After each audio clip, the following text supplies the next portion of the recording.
Hello दोस्तों, कैसे आप सभी। उम्मीद करते हैं कि बढ़िया होंगे, मस्त होंगे, शानदार होंगे। तो yes, my name is Hrithik Kumar and my beautiful and cute सा चैनल पार्थ फिजिक्स पर आपका स्वागत करते हैं।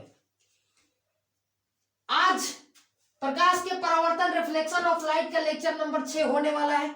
इससे पहले 5 लेक्चर अपलोड कर दिया गया है, तो अगर वो पांचों लेक्चर नहीं देखे हैं तो आपसे रिक्वेस्ट कि आप वो पांचों वीडियो देख करके ही आइए। आज के इस वीडियो में हम लोग बात करने वाले हैं प्लेन मिरर के कुछ बातें रह गई थी, यानी कि समतल दर्पण की कुछ बातें रह गई थी, उसके बारे में हम लोग थोड़ा सा डिस्कस कर लेते हैं।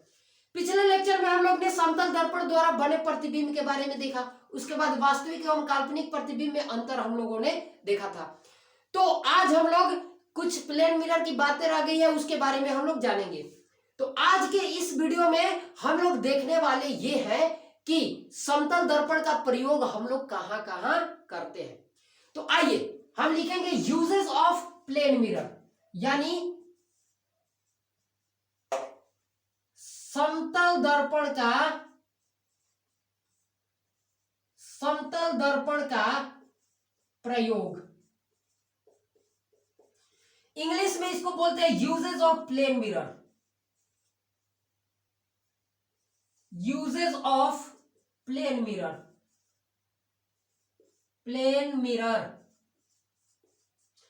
आइए जरा बात करते हैं कि इसका हम लोग कहां कहां यूज करते हैं। सबसे पहले तो इसका ही उपयोग, पहला पॉइंट, हम अपने आप को देखने में करते हैं, कैसा लग रहे हैं।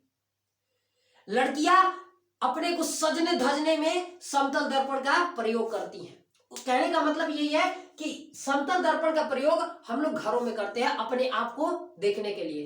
तो सबसे पहला इसका प्रयोग हो गया कि इसका उपयोग हम अपने आप को देखने में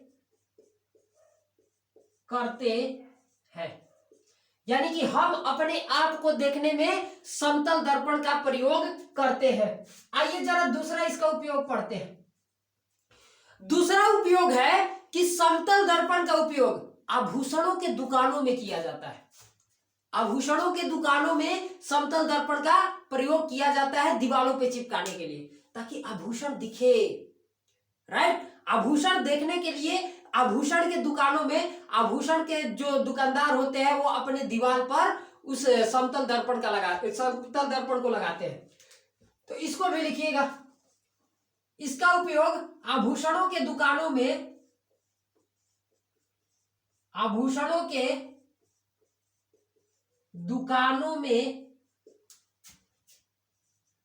दीवालों पर लगाया जाता है। आभूषणों के दुकानों में दीवालों पर लगाया जाता है। सबसे इंपॉर्टेंट तीसरा है, आइए जरा इसको पहले लिखिए, फिर इसको समझाते हैं। इसका उपयोग पेरिस्कोप बनाने में करते हैं। पेरिस्कोप बनाने में करते हैं। अब ये पेरिस्कोप क्या है, जरा गौर से सुनिएगा। देखिए, पेरिस्कोप वो चीज होता है कि आप अपने आसपास की सभी वस्तुओं को भी देख सकते हैं छुप के, यानी कि आप किसी को दिखाई भी नहीं देंगे और आप अपने आसपास के वस्तुओं को देख सकते हैं। वही होता है पेरिस्कोप। यानी कि पेरिस्कोप एक प्रकाशीय यंत्र है। जिस तरह से सूक्ष्मदर्शी होता है, जिस तरह से दूरबीन होता है, उसी तरह से हमारा पेरिस्कोप भी होता है। पेरिस्कोप का प्रयोग हम लोग अपने आसपास के वातावरण को देखने के लिए करते हैं। बस कंडीशन यही है कि हम नहीं दिखेंगे और हम अपने आसपास की सारी वस्तुओं को हम लोग देख सकते हैं पेरिस्कोप की मदद से। यानी कि हम मान के चलिए कि हम छत पे हैं और हमको अपना पूरा अपने आसपास की सभी वस्तुओं को देखना है, तो हम अगर पेरिस्कोप अपने घर में वहां पे रखे हैं तो पेरिस्कोप की मदद से हम पूरा अपने अगल बगल की सब चीजों को देख सकते हैं। लेकिन अगर बगल वाले छत पे कोई खड़ा है तो वो उसको हम देखेंगे, लेकिन वो हमको नहीं देख पाएगा। ये होता है पेरिस्कोप। तो आई होप कि आपको ये तीनों बातें समझ में आई होगी। समतल दर्पण का पहला प्रयोग अपने आप को देखने में करते हैं। दूसरा, आभूषणों के दुकानों में दीवारों पर लगाया जाता है। तीसरा, पेरिस्कोप बनाने में करते हैं। पेरिस्कोप यानी छुप छुप के किसी को देखना, छुप छुपने के मिलने का, कहने का मतलब वही है, छुप छुप के मिलने का मजा आता है, तो वही चीज है, छुप छुप के भी हम किसी को देख सकते हैं, वही है पेरिस्कोप। तो आइए, समतल दर्पण के प्रयोग ये तीन था, और ये तीन ही आपके एग्जामिनेशन में आएगा, तो ये तीन आपको याद रखना है। चलिए आगे बढ़ते हैं।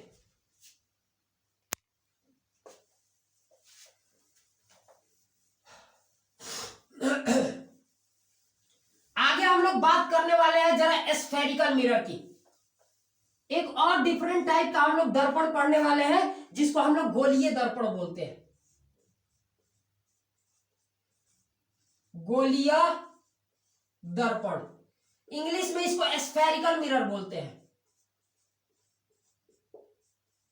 Spherical mirror. आइए जरा बात करते हैं कि ये स्फेरिकल मिरर होता क्या है। गौर से सुनिएगा। सब लोग फुटबॉल देखे होंगे, जिस तरह का फुटबॉल होता है उसी तरह का स्फेरिकल मिरर भी होता है। फुटबॉल कैसा होता है भाई? फुटबॉल होता कैसा है? गोला टाइप होता है, यानी गोलाकार होता है, और अंदर खाली होता है। क्या होता है? अंदर खाली होता है, जिसमें हम लोग हवा भरते हैं। ठीक उसी तरह से स्फेरिकल मिरर भी होता है, गोलीय दर्पण भी होता है। गोलीय, जिस तरह से फुटबॉल एकदम खोखला गोला होता है, उसी तरह से स्फेरिकल मिरर होता है। वो कांच, वो अलग बात है कि वो कपड़ा का बनाया गया होता है फुटबॉल, और जो गोलीय दर्पण होता है वो आपका कांच का बना हुआ होता है। यानी कांच के गोले को हम लोग गोलीय दर्पण कहेंगे, लेकिन कंडीशन है कि वो गोला खोखला होना चाहिए। यानी कि ऐसे अगर गोला है, तो अगर कोई कांच है तो सिर्फ और सिर्फ उसके सरफेस पे होना चाहिए, उसके अंदरी वाली भाग पे नहीं होना चाहिए। राइट? तो ऐसे गोले, ऐसे को हम लोग गोलीय दर्पण कहते हैं। यानी किसी कांच जो होगा उसके सिर्फ और सिर्फ कहां होगा? सरफेस पे, कुछ इस तरीके से। अब बहुत लोग कहेंगे कि ये ब्रीथ है, नहीं, इसको आप 3D में इमेजिन कीजिए। Just imagine in 3D। इसको जब आप 3D में देखिएगा तो ये फुटबॉल जैसा ऐसा आपको दिखेगा, और इसी को हम लोग क्या बोलते हैं? गोलीय दर्पण बोलते हैं। इसका अंदर जो है खोखला, यानी कि गोलीय दर्पण जो होता है किसी कांच का एक खोखला गोला होता है, किसी कांच का एक खोखला गोला, एक खोखला गोला, हॉलो होना चाहिए, खोखला गोला होता है। अब सुनिएगा, गोलीय दर्पण दो प्रकार का होता है। गोलीय दर्पण दो प्रकार का होता है। अब देखिए, इसको बनाने के लिए हम क्या करेंगे, गौर से सुनिएगा। हम क्या करें कि कुछ चीज को लेकर के इसको यहां से काट दे और इधर से काट दे, तो दो भाग दिखाई दे रहा है। जरा देखिए, एक ऐसा दिखाई दे रहा है और एक ऐसा दिखाई दे रहा है। हाँ कि नहीं मित्रों? हाँ कि नहीं? एक ऐसा दिखेगा और एक ऐसा दिखेगा। अब देखिए, ये अभी क्या है कि अभी एक पारदर्शी है, कांच है, पारदर्शी है। अभी इसको मिरर हमको बनाना है। मिरर कैसे बनाएंगे? जब इसके एक साइड को हम पेंट कर देंगे, और किससे? सिल्वर से, क्योंकि आपको पता है कि चांदी प्रकाश का सबसे बढ़िया परावर्तक होता है। तो जब मिरर बनाया जाता है तो चांदी का ही हम लेप चढ़ा देते हैं। दर्पण के एक साइड में चांदी का लेप चढ़ा होता है और एक साइड परावर्तक सतह होता है।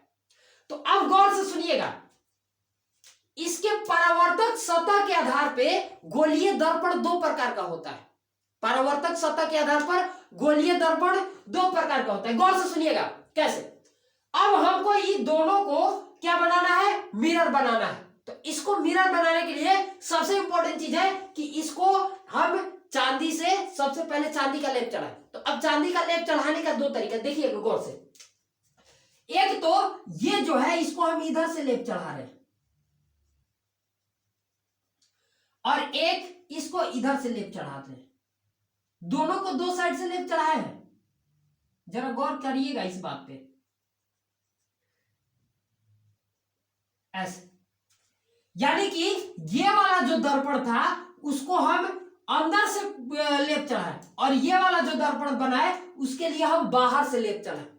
तो अब सुनिएगा, दोनों की नेचर चेंज हो गया, दोनों की प्रकृति चेंज हो गया, दोनों अलग अलग प्रकार का दर्पण बन गया।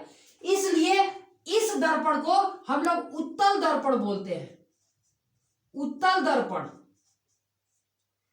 और इसको बोलते हैं अवतल दर्पण, अवतल दर्पण। इसको क्या बोलते हैं? उत्तल दर्पण, और इसको बोलते हैं अवतल दर्पण। एक को यानी कि इसको इंग्लिश में हम लोग कॉनकेव बोलते हैं, कॉनकेव मिरर, और इसको कॉन्वेक्स बोलते हैं। आगे हम लोग ये भी जानेंगे कि अवतल दर्पण को एक और नाम से जानते हैं, और उत्तल को भी एक और तरीका के नाम से जानते हैं। जैसे हम आपको किरणों के आधार पे बताए थे, किरण कई प्रकार का होता है। अच्छा, 3 प्रकार के आपको प्रकाश पुंज बताया है, समानांतर, अपसारी और अभिसारी। समानांतर, अपसारी और अभिसारी, यानी कि समानांतर तो पहली बात किरणें आपस में समानांतर होगी। अपसारी, अपसारी मतलब किरणें फैलेंगी, राइट। और अभिसारी मतलब किरणें एक जगह सिमटेंगी, अभिसारित होंगी, यानी कि जो किरणें सभी दिशाओं में फैले उसे अपसारी, और जो किरण एक जगह सिमटे उसे अभिसारी। अब सुनिएगा, इसी के आधार पे अवतल दर्पण को हम लोग अभिसारी दर्पण बोलते हैं। क्या बोलते हैं? अवतल दर्पण को अभिसारी दर्पण बोलते हैं, और उत्तल को अपसारी भी बोलते हैं।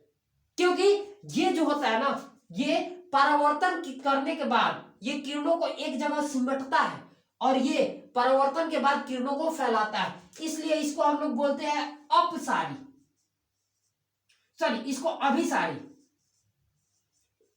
अभिसारी दर्पण, और इसको बोलते हैं अपसारी, अपसारी दर्पण, क्योंकि ये किरणों को फैलाता है और ये किरणों को सिमटता है। अब सुनिएगा, सबसे पहले हम बात करते हैं कि परावर्तक सतह के आधार पर उत्तल दर्पण और अवतल दर्पण कैसे कहेंगे। देखिए, जिसका परावर्तक सतह उठा हुआ है, देखिए इसका जो पेंट किया हुआ भाग है, वो जो अंदर वाला भाग पेंट किया गया है, और इसका बाहर वाला भाग क्या है? परावर्तक सतह है। और इसके लिए बाहर वाला भाग पेंट किया है और अंदर वाला भाग परावर्तक सतह है। इसका मतलब यह है कि जिस दर्पण का परावर्तक सतह उठा हुआ हो उस दर्पण को उत्तल दर्पण, और जिस दर्पण का परावर्तक सतह धंसा हुआ हो उसको अवतल दर्पण कहते हैं। तो आइए जरा इसका परिभाषा हम लोग बारी बारी करके लिखते हैं। सबसे पहले अवतल दर्पण का परिभाषा लिखते हैं। गौर सुनिएगा,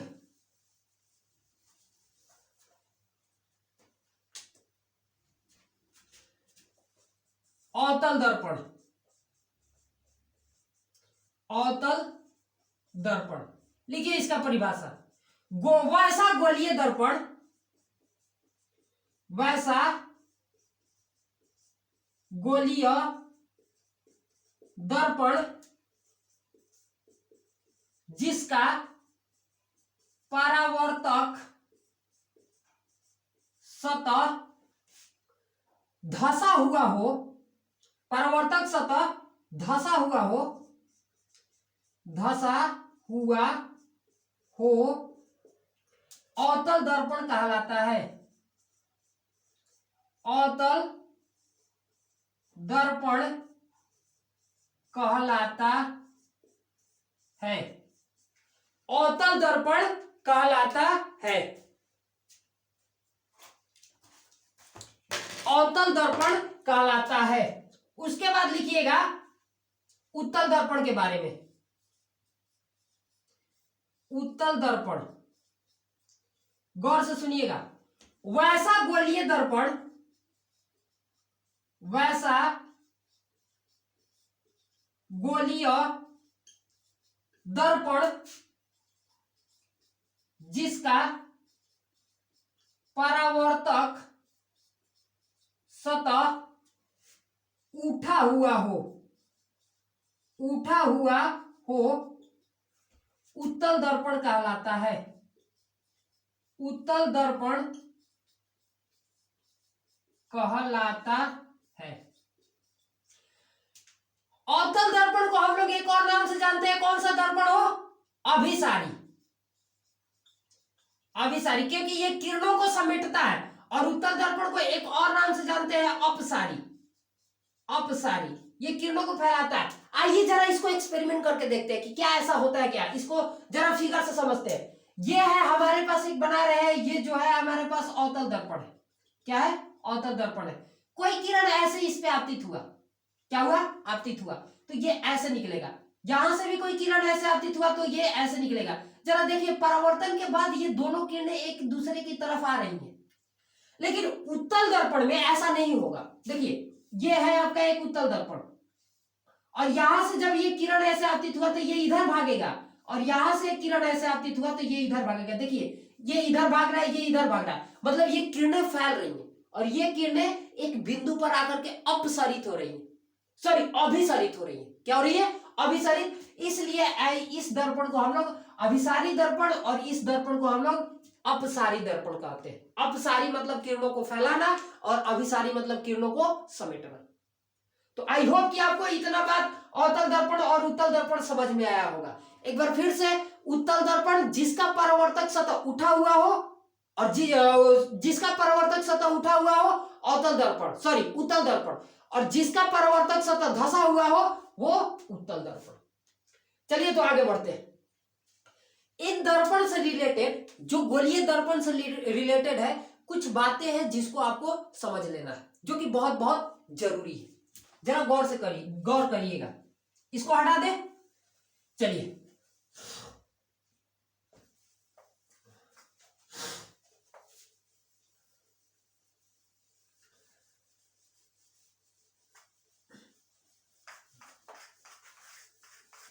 चलिए ध्यान से देखिएगा।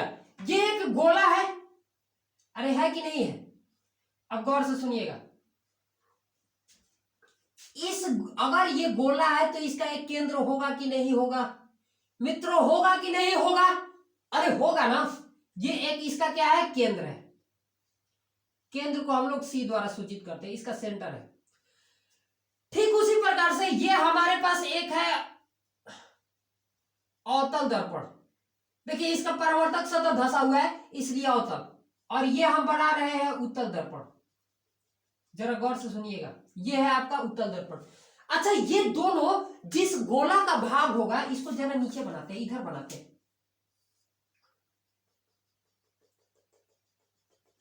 देखिए, ये है आपका अवतल दर्पण, और ये है आपका उत्तल। देखिए, इसका परावर्तक सतह उठा हुआ है, और इसका परावर्तक सतह धंसा हुआ है। परावर्तक सतह इधर से जो कलर, इधर से जो पेंट किया ना, ये परावर्तक सतह नहीं है, इसके जस्ट इधर वाला, क्योंकि यहां पे ना कोई चीज को रखेंगे तब यह परावर्तन करेगा। किरण इधर से आएगा तब परावर्तन होगा, इधर से नहीं। तो चलिए ध्यान सुनिए, ये दोनों एक गोला का भाग है, एक गोला का काटा हुआ भाग है, ऐसा गोला।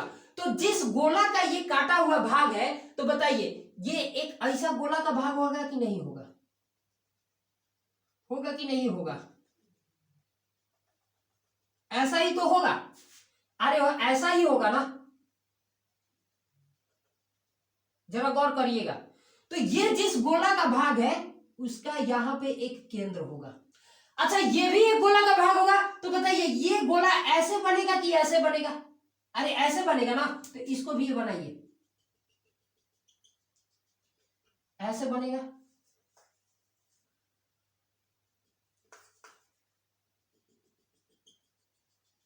ऐसे ही बनेगा। और ये अगर गोला है तो इसका भी एक अपना केंद्र होगा। होगा कि नहीं होगा?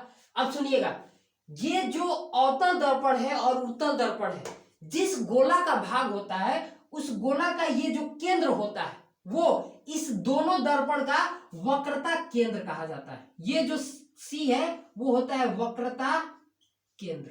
क्या होता है? वक्रता केंद्र। इसको क्या बोलते हैं? वक्रता केंद्र। इसको भी क्या बोलेंगे? वक्रता केंद्र। इंग्लिश में इसको बोलते हैं centre of curvature. Centre of curvature. यानी कि गोलियां, ये अवतल और उत्तल जिस गोला का भाग होता है उस गोला का ये जो केंद्र होता है उसी केंद्र को हम लोग वक्रता केंद्र कहते हैं। अब आगे सुनिएगा। अच्छा, गोला है तो इसका भी एक त्रिज्या होगा, होगा कि नहीं होगा?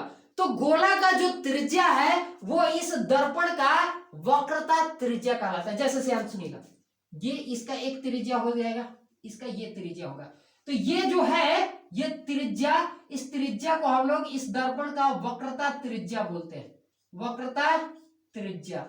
रेडियस ऑफ कर्वेचर, इसको क्या बोलेंगे? वक्रता त्रिज्या, वक्रता त्रिज्या, radius of curvature, radius of curvature. I hope कि आपको इतना बातें समझ में आ रही होंगी, यानी वक्रता केंद्र, वक्रता त्रिज्या, ये बातें आपको समझ में आ रही होगी। अब गौर से सुनिएगा, इसमें सबसे इंपॉर्टेंट चीज है दर्पण का ध्रुव। दर्पण के ध्रुव से पहले हम लोग मुख्य फोकस की बात कर लेते हैं। मुख्य फोकस, मुख्य फोकस नहीं, अभी सबसे पहले हम लोग दर्पण का ध्रुव की बात करते हैं। दर्पण का ध्रुव बात कर ले, हाँ दर्पण का ध्रुव बात कीजिए, दर्पण के ध्रुव की बात करते हैं। आइए इसको मिटाते हैं, यानी कि अब गौर से सुनिएगा, दर्पण का ध्रुव क्या है? ये वाला इसको हटाइए ना, अभी इसकी जरूरत नहीं है, ये तो गोला है, आपको समझ में आ रहा है।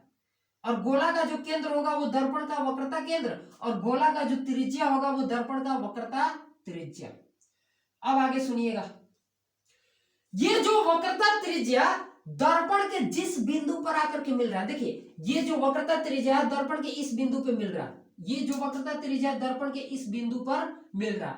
अब सुनिएगा, इस जो दर्पण के केंद्र, सॉरी, जो दर्पण के इस बिंदु पे मिल रहा है, तो दर्पण के इस बिंदु को हम लोग ध्रुव बोलते हैं। क्या बोलते हैं? ध्रुव बोलते हैं। ध्रुव, इंग्लिश में इसको पोल कहा जाता है, इंग्लिश में इसको पोल कहा जाता है, और इसको हमेशा हम लोग P द्वारा सूचित करते हैं। और वक्रता त्रिज्या, हाँ वक्रता त्रिज्या को हम लोग कैपिटल R से सूचित करते हैं, कैपिटल R से, और दर्पण के ध्रुव को P से और वक्रता केंद्र को C से सूचित करते हैं।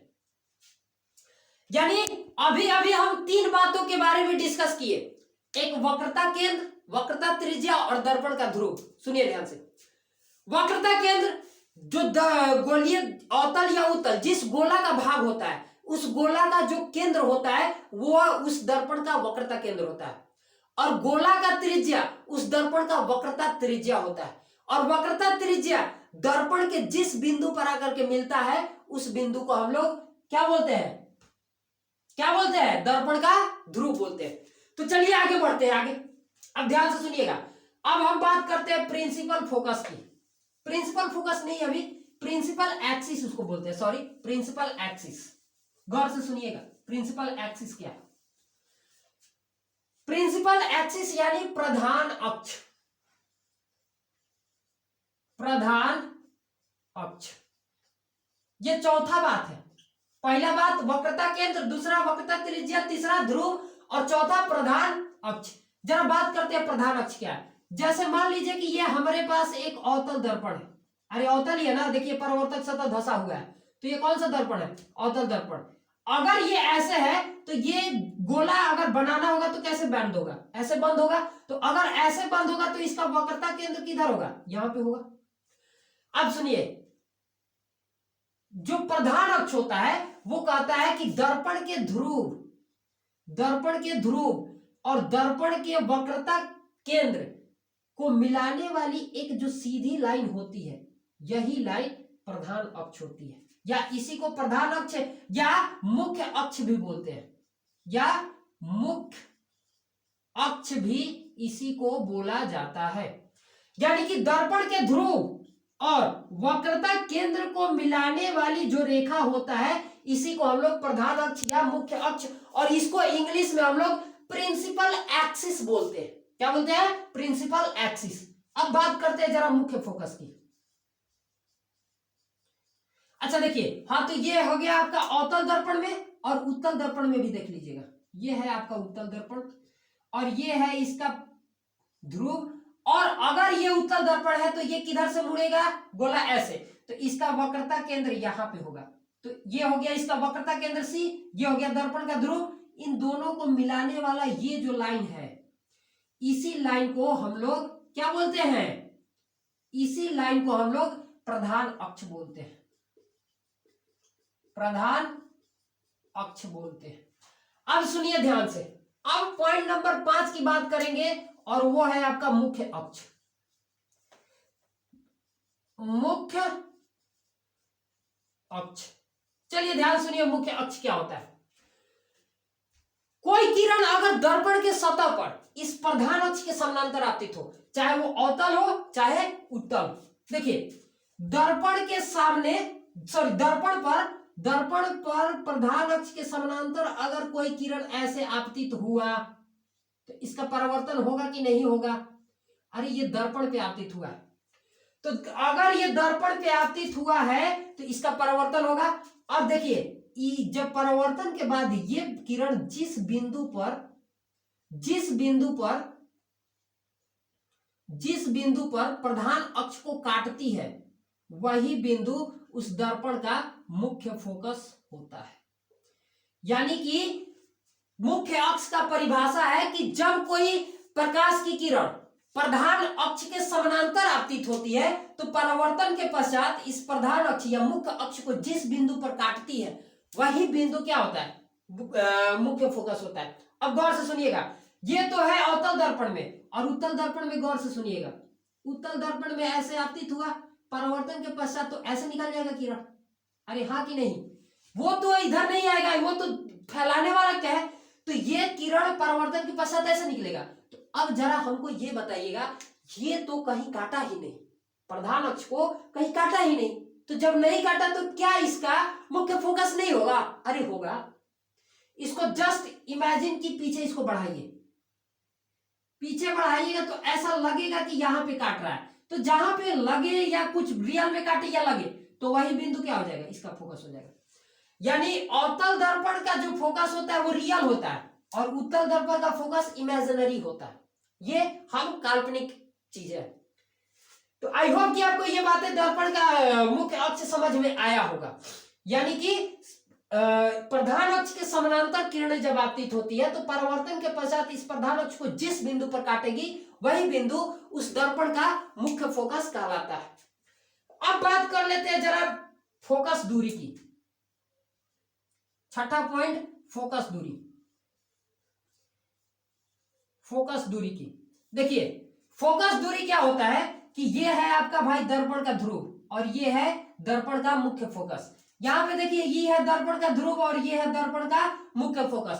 तो फोकस दूरी, इसको इंग्लिश में फोकल लेंथ बोलते हैं, वो होता है दर्पण के ध्रुव और मुख्य फोकस के बीच वाला डिस्टेंस जो होता है वही दर्पण का क्या कहलाता है, फोकस दूरी कहलाता है। जैसे ये दूरी अगर 3 सेंटीमीटर है तो इसका फोकस दूरी 3 सेंटीमीटर हो जाएगा।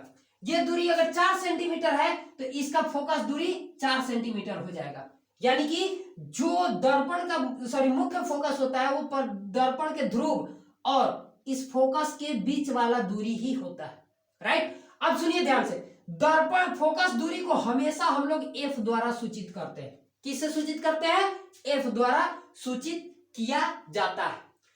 तो कैसा लगा वीडियो? अगर वीडियो अच्छा लगा तो चैनल को सब्सक्राइब करिए और आज के इस वीडियो में इतना ही। मिलते हैं अगले वीडियो में, अगले लेक्चर में। तब तक के लिए जय हिंद, जय भारत। ऐसे ही पढ़ते रहिए और ऑल द वेरी बेस्ट।